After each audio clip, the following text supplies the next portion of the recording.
What's going on, guys? It's Ben here. I'm back again today doing another video. This one is going to be my updated rankings of all NBA starting centers. So I've been doing all the positions. If you want to check out any of the other positions, point guard through power forward, check them out in the channel. Besides that, we're just gonna get right into it. I'll explain my 5 tiers here, and then we'll get going. So all NBA, that refers to guys who are basically like MVP level guys, can be like the number one on a championship level team. All stars, you've made some all star games, or I think you're worthy of making an all star game. Above average starter is probably like a guy who's a volume scorer on a bad team, or maybe puts up like 16 points on like a really good contending team. They're probably going to be like your third or fourth best player on a championship level team. Um, and yeah, as I say, like probably 16 to 17 points or like pretty good defense. Average starters probably like in that 10 to 12 point range. They're probably giving you like decent efficiency, uh, acceptable level defense, um, or they're giving you like great defense and atrocious offense, and they kind of balance themselves out. And then role players, like they probably do one or two things well, but the rest they could be replaced by anybody else. So without further ado, let's get into it. I'm gonna go in no particular order, so if I pick out randomly in here, just don't be thrown off by it. Let's go Jakob Poeltl first. Role player. I think upside for him is a starter. We just haven't seen enough of him. He barely plays for the Spurs, I feel like. Or when he does play, when he gets extended minutes, he is like an average starter, but I feel like he hasn't really gotten that chance because they've been playing Aldridge at center a lot. So for now, I'm going to say role player and kind of wait and see till he gets a little bit older and we get a little bit more exposure of him. But he kind of has that feel of like a Plumlee brother where like when he starts, he'll feel really average, and you'll kind of feel like, well, your best place is basically as like a high-end backup rather than a starter. Cody Zeller, average starter, like the definition of average starter, like 12 points per game, decent efficiency, very average to mediocre on defense. To me, that is like he is like one of the definitions of this category. Richaun Holmes, average starter. Not much to talk about on offense. Pretty good defensive player. He'll give you like 10 points on off. His stat line will be like 10 points, 8 to 9 rebounds a night. Pretty good defensive player. Um, Still a lot of room to grow overall as a player, but I think like would you want him as your starter on your team? You'd probably be like, well, not off the bat, but if you have a lot of good supporting pieces, he's a decent starter. Very similar to Thomas Bryant to me, a guy who is going to give you that stat line of like 12 points, 8 rebounds a night, and he's got a lot of room to improve. Very young. I think his cap is definitely this above average. You know, his cap is probably like 16 and 10, I think. Um, but for right now, I'm going to say average starter. Willie Cauley Stein, average starter. Again, he's gonna be like the definition of like a rim runner and kind of like that catch and lob kind of guy, or that guy who catches lobs, I should say, and just dunks a lot. That's all he does on offense, and then he provides you like that guy who can block a good number of shots on defense. Because this is a guy who would be really good at volleyball because he seems like he can jump really high and swat really well. Not a great defender in that he gets blocks, but he doesn't really defend actually all that well. So I'm going to leave him at the average starter tier. This is going to be by far, I think, the most popular category for this position. Apparently, Tyson Chandler's listed as the starting center for the Rockets for some reason. It's really PJ Tucker, but on this pool of players was given to me by the website, not by myself. So role player, he can get you some rebounds and block a few shots, but will basically be nothing on offense. And he would only be in the game if you basically just need like a body. Obviously, formerly a very good player, but right now he's very similar to like a Luke Longley type in that he's just in there basically because he's a big body and can grab like in extended minutes he can grab like 8 rebounds for you. Jonas Valanciunas, I would say above average starter. Very good scorer relative to what he needs to give you. And he's contributing to playoff team this year, and he's contributed to playoff teams basically every year in the past. And I think that puts you in the above average starter category. If you can average 16 and 10 for a perennial playoff team, to me that's like the definition of above average starter. Thon Maker, role player. I and everybody else thought that this dude was going to be a lot better than he's turned out to be. He got hype coming into his draft, I think about 4 or 5 years ago, as quote the next Garnett. He was 7'2" power forward, very wiry like Garnett, but just does not have the game. He's got a little bit of an outside shot, and he can block a few shots too, but he's a very disappointing player for what we all thought he'd be. Let's see here. Next guy, Mitchell Robinson. I'm gonna go with. I'm still gonna put him as an average starter. I think he's got room to grow. I think he's again very young, so it's hard to judge what he will be. But I think like in his prime, he'll be a guy who puts up like 17 and 11. So I think he definitely will move into this tier and maybe in a weak Eastern Conference even to All-Star tier. But for right now, I'm going to put average starter. He reminds me a lot of Wendell Carter. I think how their production right now is very similar, and so I'm going to put them in the same tier here. A guy who again like in a weak Eastern Conference, could he eventually one day be an All-Star? Yes, but right now is he definitely not. I think his ceiling is this average, above average starter category, kind of like given basically like an Al Horford level guy, but a little bit worse. I think is his ceiling. Daniel Tice, another average starter. He's going to give you 10 points a night. Very average on both ends of the floor. Very boring player. I've seen him play live about a month, no, 2 months ago. Very bland player, but he is getting starters minutes on the team that was I think third in the East. So that's basically is the definition of this position.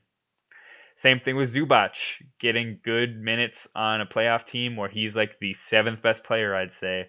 Um, yeah, I don't have much else to say. These two are pretty boring guys as far as their play.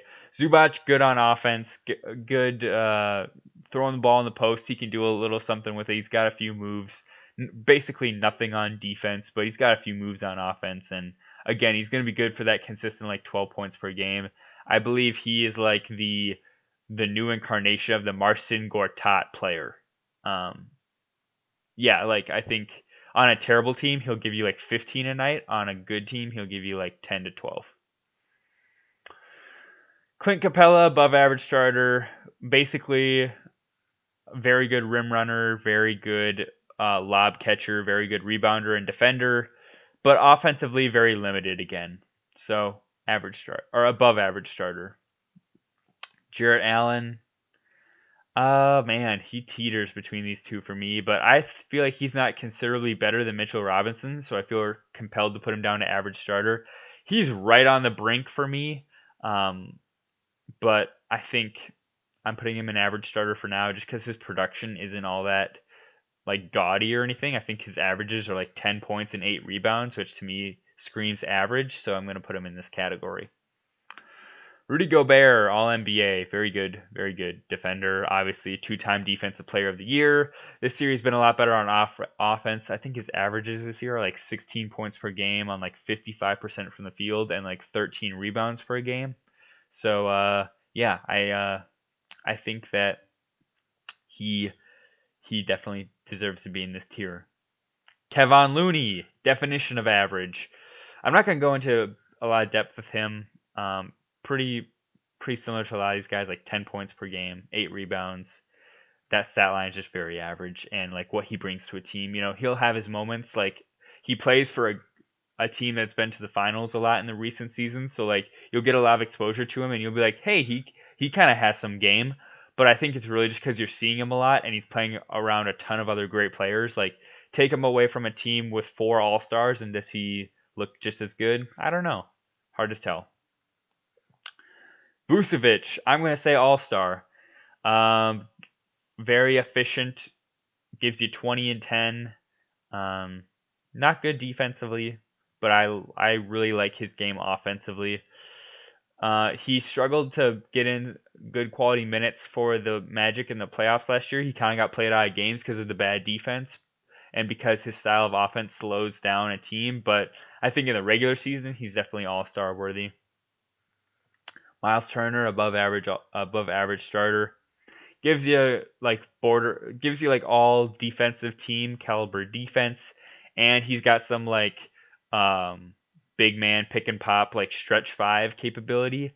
And so for that reason, I think it makes him a very valuable asset on offense that you can ask him to step out and shoot a three, and you have to respect him, and the defense has to get spread out and guard him out there. Ibaka, similar to Miles Turner, actually, I never really think about it because I never see them all like in a list like this, but those two got very similar games. So Miles Turner and Ibaka very similar to me in a lot of ways.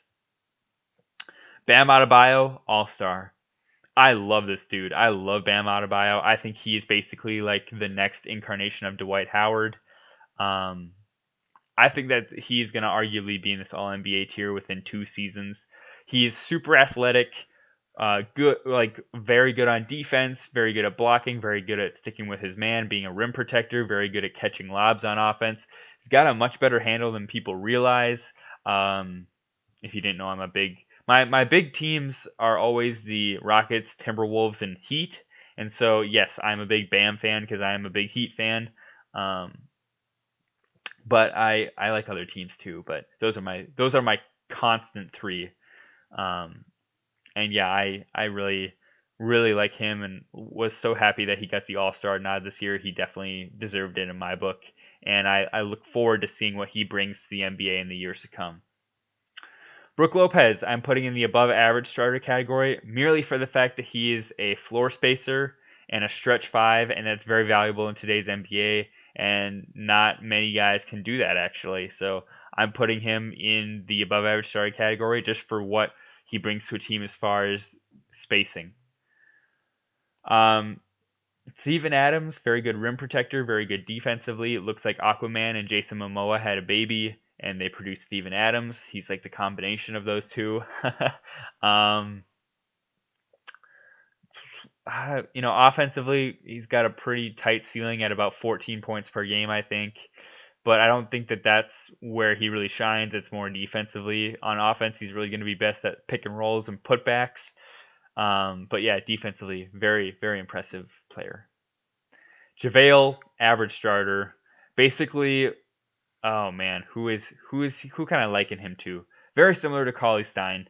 Like gets good blocks. He can do some rim running, catch alley oops, but um, his ceiling to me is again like 12 points per game and 8 rebounds. Derek Favors, average starter. This category is getting crowded, but center isn't necessarily a great position in the NBA right now. Um, he's Favors has a very archaic game, and I think like within 5 years, a guy with his skill set might not even be getting more than like 10 minutes a game in the NBA. He basically doesn't play defense, and offensively, he doesn't have much range outside of like 10 feet. So he's like a back to the basket, old school. He learned how to play the game from Al Jefferson, who basically is the definition of like an NBA dinosaur who went extinct. Um, Still provides you good low block offense, which in spots can be valuable, but like as a starter, it's questionable how good he would be. But yeah, again, a guy who I think will give you like 10 to 12 and 8 rebounds. Cat, um, sorry to say that his mother passed away 2 days ago. Rest in peace. Um, Thoughts and prayers to his family, but all NBA tier, basically the complete package and any person's dream like NBA offensive center. He puts up really gaudy stats for a really bad team, but to me, he's like the second or third best player on a title team. And he this year he's putting up like 26 and 12, so I think he warrants being in this list, and I think he would make an All NBA team if he would have played a full season this year. Nurkic, above average starter. He's basically the same exact player as Valanciunas, except just has a little bit less range as far as jump shooting. Uh, I'll say Drummond, all-star, best rebounding center in the game. Offensively, he's a rim runner. Basically, like take Clint Capella and give him 5 more rebounds for a game, and you got Andre Drummond to me. He's actually been working on a jump shot though, which is a little bit better than it used to be. He actually made a three for the Cavaliers in one of his first games with them, so I was shocked by that. DeAndre Ayton, I'm gonna surprise people, but I'm gonna say All Star. You might say like, well, what's he doing that like Valanciunas isn't doing? I think that like within a year, I think that in the East, and if he was being given the proper amount of minutes, Aiton would definitely be an all-star. He plays only like 30 minutes a night, and he averages like 18 and 10 on really good efficiency for a center. He's not very good defensively, but to me, he's like basically the same kind of tier as he's the same tier as Vucevic to me. Very good offensively, not much defensively, but in the East, I think he would be an all-star. The last two guys here, I'm going to put Embiid and Jokic in the All NBA tier. Um, I think there's a world where these guys can be like the number one or no, definitely number twos on a title team. Um, yeah, Embiid, a more of a traditional center maybe with a little bit. He has a little bit of spacing, but he shouldn't fall in love with his 3 pointers. But very good defensively, like a defensive player of the year kind of candidate. Offensively, very good in the post. Passing is underrated. He's pretty good at it, and again, he has some ability to be a jump shooter, but he shouldn't fall in love with it. And then Jokic, basically the modern day Arvydas Sabonis, but also he's like what you get from a player if Arvydas Sabonis and Marc Gasol had a baby and took 3 more shots per game. He is 20, 10, and 7. He is a great passing center, very good scorer, can shoot threes. Um, Basically in that range with Cat for like the most complete offensive center in the game. Very bad defensively, not very bad, but like Cat just basically doesn't play defense. Um, but he could be like in an MVP conversation if he were a good defensive player, but he's not. So for me, he's just all NBA caliber. There you have it, guys. That's my rankings of these centers. Let me know your thoughts in the comments, or do one of these for yourself and link it in the comments, or let me know where I'm right or wrong. Have a good day, and I'll see you next time. Bye.